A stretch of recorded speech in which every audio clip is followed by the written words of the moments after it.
The NBA 75 list is a collection of the 75 best players to ever play the game, or at least that's what the NBA would have you believe. I'm not going to worry too much about litigating how correct that list is, but know that there are definitely some questionable snubs. That said, today I've taken all of the players in the NBA 75 list who are also in NBA 2K23 and given them each a duo. To keep it relatively even, I've taken the player from the top of the ordered list made by The Athletic and partnered them with the person from the bottom and then worked my way toward the middle. For example, Michael Jordan took the top spot on the list, so he's partnered with Robert Parish because Lenny Wilkens isn't in the game. It got complicated in some places because 2K doesn't have all the licensing, but that's the gist behind the idea. I then took all the modern stars out of the game to make the competition fair. Let's take a look at which duo would come out on top. Okay, so we have all of our teams here. Because there's not every single player in the game, we had to, get a little creative. Not every team has 2 players, but it's pretty much there.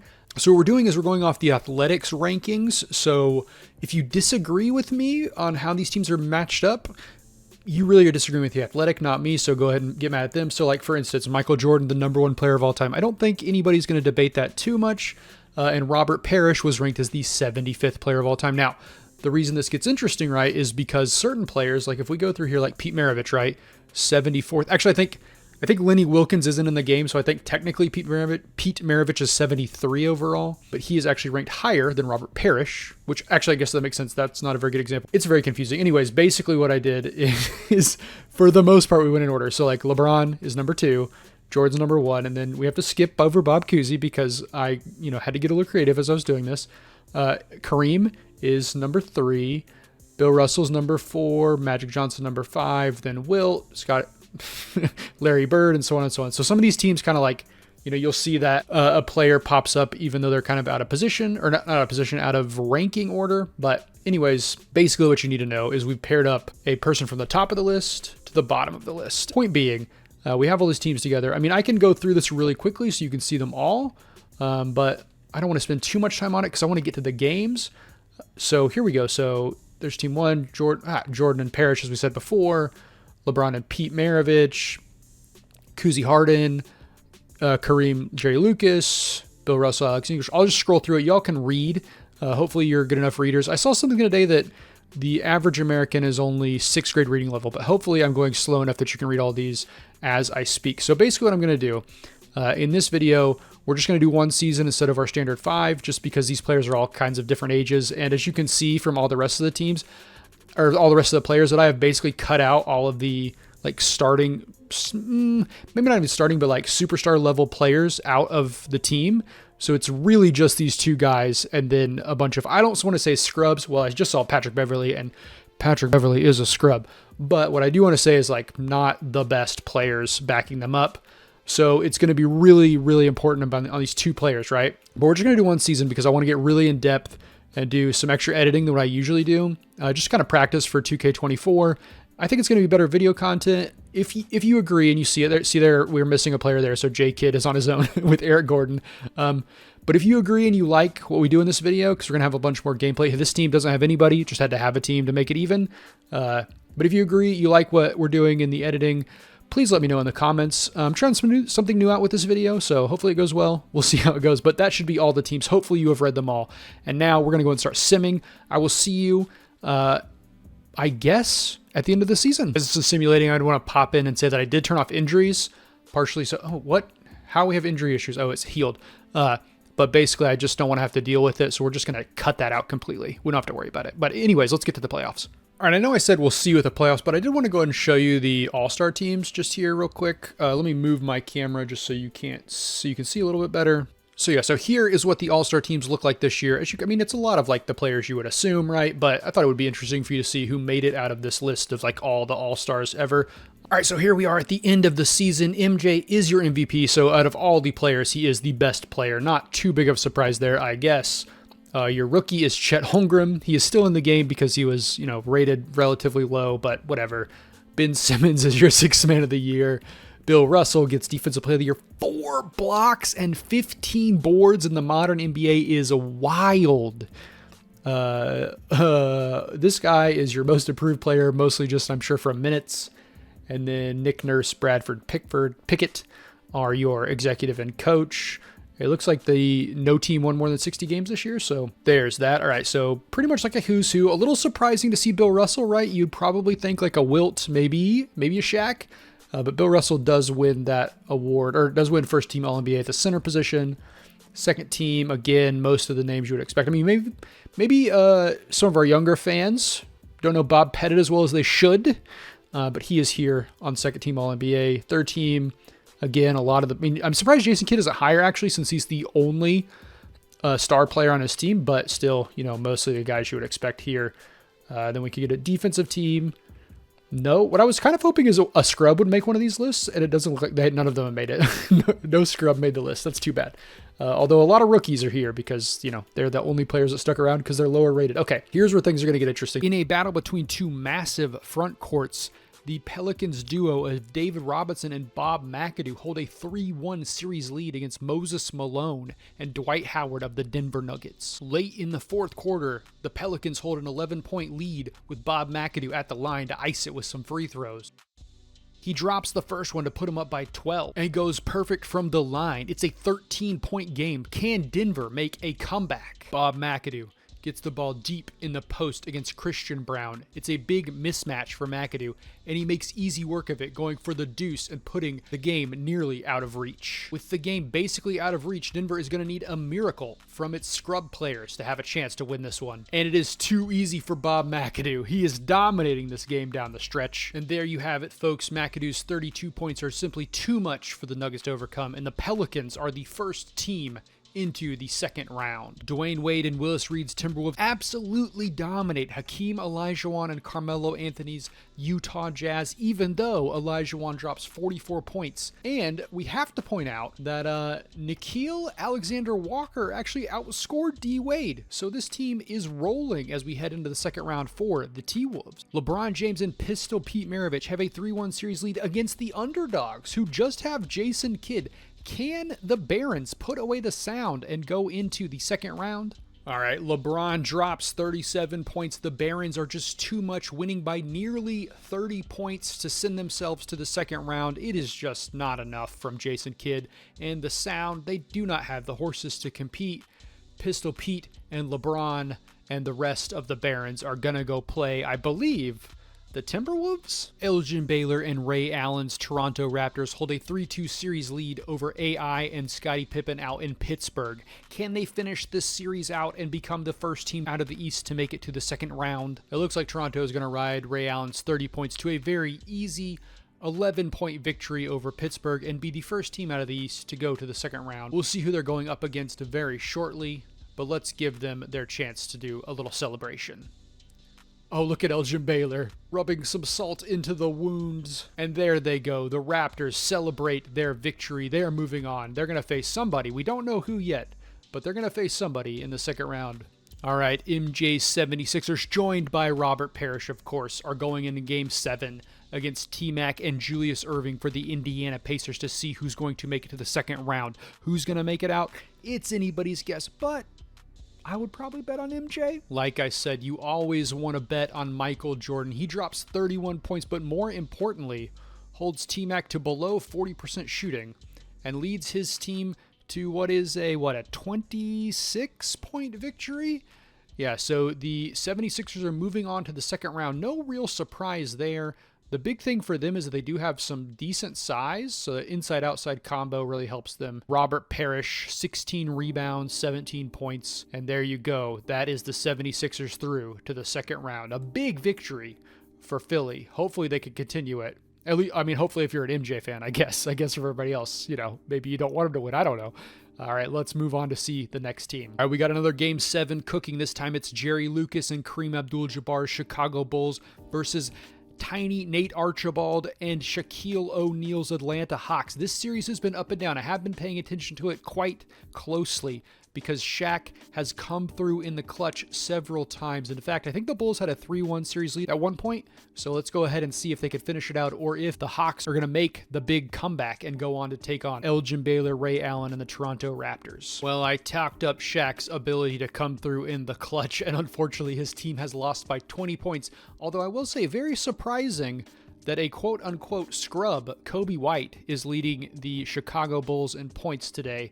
30 points for the young man over Bob McAdoo and Kareem Abdul-Jabbar. But there you go. The Bulls are through to the second round where they will face the Toronto Raptors. Ray Allen and Elgin Baylor await. All right, we have another battle between two massive front courts. It is Game 7 for KG, Dave Cowens, and the Nets against Patrick Ewing and George Mikan of the Liberty. Again, another series where I believe the Nets have come back from down 3-1. Let's see if they can finish it out and go face Michael, Jeffrey Jordan, and Robert Parish in the second round. Here we go. With 90 seconds to go and the Liberty down by 1, George Mikan takes advantage of a mismatch, gets it out to Gabe Vincent, and hits a big 3 to put the Liberty up by 2. Then the big ticket goes to work in the post against Thaddeus Young, gives him the fake, hits the fader off the glass for 2. The game is tied with under a minute to go, but Patrick Ewing isn't going to let it go with an answer. He tries to drive by Ben Simmons, gets stuffed, but it does not matter because Ewing hits the jumper over Ben Simmons to put the Liberty up by 2. Under 15 seconds to go, Ben Simmons goes up against George Mikan and draws the foul. This is going to come down, potentially, to Ben Simmons' ability to hit a free throw. And we all know Ben Simmons, not the best shooter. Can he finish things out here? Let's see. He's going to take his first one. He bricks it. He bricks the first shots. Under 6 seconds, he has to make this to give the Nets a chance. He takes it. He makes the first, or he makes the second one. Okay, Liberty takes a timeout. Nets are down by 1. They're going to have to foul immediately. Let's see how this goes. Patrick Beverley at the line. Can he ice this game? 5 seconds to go. Really needs this one for Louisville. He makes the first. Second free throw. Here it is. Come on, Pat Bev. He ices, well, not ices it, but he puts him up by 3. 5 seconds to go. Let's stick with it. Can Seth Curry save the day? Oh, KG takes a 3. Oh, it rims out. The Louisville Liberty are going on to the second round.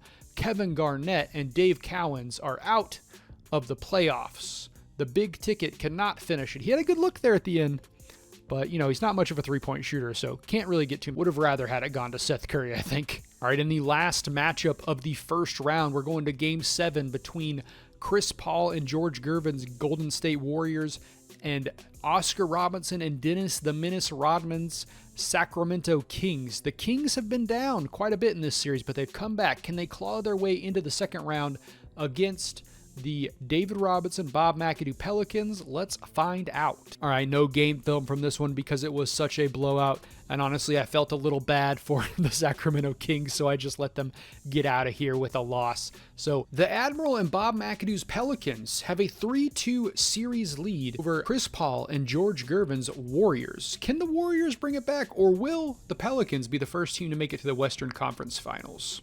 Unfortunately for any CP3 fans, Bob McAdoo and the Admiral combined for nearly 60 points, and the Pelicans blow out Golden State in Game 6, 120-85. This is just a shellacking from the big men. The Pelicans are going to be your first team to advance to the Western Conference Finals. We're showing Larry Nance here. He did not do very much. I don't know why he's getting the All-Star treatment, but, you know, sure, we'll give him his moment in the sun. Why not? The Michael Jordan-led 76ers are down 2-3 against Patrick Ewing and George Mikan of the Louisville Liberty. Are they going to be able to come back and take this series to Game 7, or will the Liberty become the first team to make the Eastern Conference Finals? Let's find out. We're here with less than 2 minutes to go, and as you can see, Philly's pretty much out of it. Despite Jordan dropping about 35 points tonight, it's just not enough. As you can see, the size just too much. Ewing scoring 28 points in 32 minutes, just absolutely dominant from the big man, and George Mikan posting similar numbers. There's pretty much no chance for Philly to get back in this, so I will see you when the confetti falls. And there you have it. Michael Jordan and Robert Parish crash out of the playoffs. They cannot stand up to George Mikan and Patrick Ewing. Ewing having his best moment, maybe of his career. I don't know, maybe the Knicks made it to the Eastern Conference Finals once or twice, but anyways, still, I think he has a very good chance of making it to the finals. Jordan goes off the court, very sad.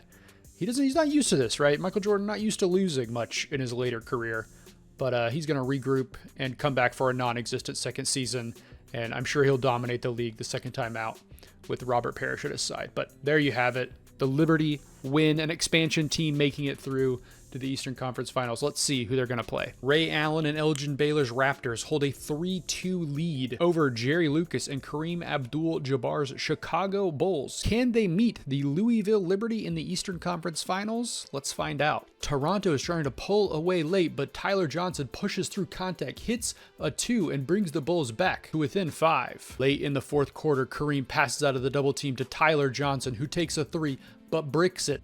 Luckily, it does not matter because Kareem is there to finish up the miss and bring the Bulls to within 3. After some Raptor free throws, things are looking dire. Gordon Hayward drives to the basket, puts up a shot. Unfortunately, he bricks it, but Jerry Lucas is there to clean it up. The Bulls still have a chance. They're only down by 4 with less than a minute to go. Bantam says, who needs a superstar? Drives to the cut past Tyler Johnson, hits a 2, and puts the Raptors up by 6 with under a minute to go. Bantam missed his free throw. This one could pretty much ice it, and he misses! The Bulls still have a chance with under 30 to go. Unfortunately, with the season on the line, Gordon Hayward drives the paint and throws the ball away. This game is basically over. The Toronto Raptors dribble the clock out. They are going to move on to the Eastern Conference Finals, thanks to the heroics of Delano Banton and the rest of the Toronto Raptor roster. They're sending home Jerry Lucas, and Kareem Abdul-Jabbar, now out of the playoffs, joins Michael Jordan in the what could have been's list. Speaking of what could have been's, the last matchup in the second round pits LeBron James and the Baltimore Barons up against the Minnesota Timberwolves led by Dwayne Wade, his former teammate, and Willis Reed. Luckily, LeBron has Pete Maravich on his team. Can they finish this out? It's a game 7. This is going to be a big one, folks. James and Pete are on a tear tonight, really taking it to the Timberwolves. In fact, D-Wade has 8 turnovers late in the game, and as you can see, the Barons are just dominating. The Barons go into the last 90 seconds up by 17. It's going to take the miracle of all miracles for Minnesota to get back in this one. Behind LeBron James, 36 points, the Baltimore Barons absolutely dominate the Minnesota Timberwolves tonight. D-Wade is going to go out of the playoffs here, and LeBron and Pete Maravich are continuing on to the Western Conference Finals. Good series. These two teams went to 7 games, which is pretty fitting considering LeBron and D-Wade used to play together. But there you go. LeBron walks off the court with his head held high, putting the crown back on, the king's head. Toronto runs this out to a 3-0 series lead. Are they going to have enough to finish the job and sweep, or will the big men in Louisville do just enough to keep themselves in the running? With under 2 minutes to go, Elgin Baylor blows by his man and jams on the defense to put the Raptors up by 1. However, Patrick Ewing's size continues to be a problem, puts up a bunny over Otto Porter Jr. to put the Liberty back up by 1. Elgin Baylor takes it to the rack and tries to add to his 34 points at the line. He makes the first one. We have a tie ball game, ladies and gentlemen. Can he make the second? You'll have to note Ray Allen back in the game. Will his three-point shooting come into effect here late? Elgin Baylor at the line for his second. He puts it away. Toronto's back up by 1. Toronto's defense is having a bit of a problem. George Mikan sets a screen. The bespectacled man goes off. Precious Achiuwa does not follow. And Mikan gets an easy open dunk to put the Liberty back up by 1. It does not matter the ratings. Big players hit big shots. And here we have one. Elgin Baylor kicks it out to Banton, who hits a wide open 3, putting the Raptors back up by 2. Unfortunately for the Raptors, Precious Achiuwa needs to go back to school because he is getting worked by the professor, George Mikan. It's tied. Well, not tied for long. Elgin Baylor is locked. He cocks and he hits a triple to put the Raptors up by 3. With 20 seconds to go, Pat Bev may be the worst person to have with the ball in his hands, and he bricks the lay-in. We're going to free throws. Banton hit a major 3 earlier in the game. Can he finish it here? He bricks the first one. Banton needs this to put the Liberty on ice. That steps up, and it's in. Toronto up by 4 with 15 seconds to go. Both of the Liberty stars being big men. You may have thought they were missing three-point shooting, but Jaden Springer says no. Big players make big shots. Liberty's down by just 1 with 10 seconds. Banton steps to the line again. He needs to make both of these to put Toronto up by 3. He bricks the first one. Oh, no. All right, let's see what he does. Banton steps up to the line. All the pressure on his shoulders. Big players make big shots. We've said that 3 times so far. Oh, he misses. The Liberty, we'll stick with it. The Liberty have a chance to win. They're down by 1. 3 seconds to go. Gabe Vincent takes a 3. Oh, he misses a terrible shot to end it. And there you go, ladies and gentlemen. The Toronto Raptors are your Eastern Conference champions. They will be playing in the NBA Finals. Banton may have missed those 2 free throws, but it doesn't matter at this point. Elgin Baylor, Ray Allen are going to lead their team to the finals. We'll see if they have what it takes to take on whoever comes out of the West. And there you go. Banton gets to hold up the trophy after that performance. Look, he deserves it. I mean, maybe the other players are better than him, but he did hit some big shots down the stretch there. All right, with the Eastern Conference decided, David Robinson and Bob McAdoo's New Orleans Pelicans hold a 3-2 series advantage over Pete Maravich and LeBron James for the Baltimore Barons. Let's see if they can finish this thing out and go face the Raptors in the finals. Unfortunately, as you can see, this one not nearly as dramatic. The Barons are losing by quite a bit, and it's not getting better. LeBron misses the fadeaway. The Pelicans are going to walk away with this one. They're going to go face the Raptors in the finals. LeBron James, the number 2 player, as rated by The Athletic, is out of the playoffs. David Robinson and Bob McAdoo will be moving on. The dynamic big man duo will be facing a couple smaller guys in Ray Allen and Elgin Baylor. But for now, I will see you when the confetti drops. And there you go. The Pelicans blow out the Baltimore Barons by 20 points. LeBron James bombs out of the playoffs. He will not be playing for the finals. Instead, it will be the Admiral, David Robinson, and Bob McAdoo. Although here we see Jose Alvarado holding up the trophy for the Pelicans.